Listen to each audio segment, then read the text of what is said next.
В этом году Абхазии по линии Россотрудничества предоставлены 53 квоты на все специальности и уровни образования, на которые претендуют 600 абитуриентов.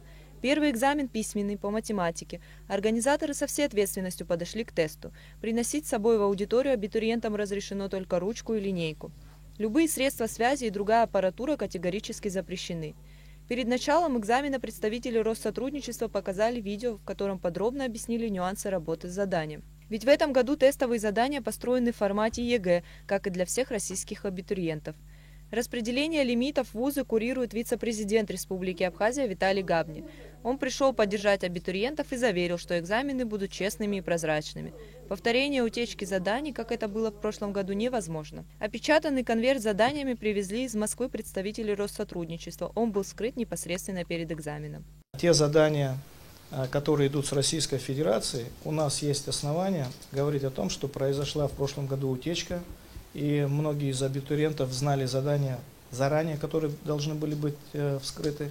Мы этот вопрос ставили жестко настолько, что способны были вообще отказаться от этих квот, если мы не выйдем на правила для нас понятные. В этом году это правила опробированы, приехали ведущие специалисты с Российской Федерации, подготовили задания с печатями Минобразования, Россотрудничества, которые мы вскроем при вас здесь, в отличие от прошлого года. Высокий уровень организации экзаменов подчеркнул и представитель руководства Россотрудничества Вадим Чеха. Мы придаем очень важное значение экзамену в Республике Абхазия, и в этом смысле хотели выразить признательность руководству республики за великолепную организацию процесса и за содействие в проведении, за участие в процессе. До конца этой недели будут проведены экзамены по остальным профильным предметам – химии, обществознанию и русскому языку. Минимальный балл, который кандидат на поступление должен набрать на профильном экзамене – 50.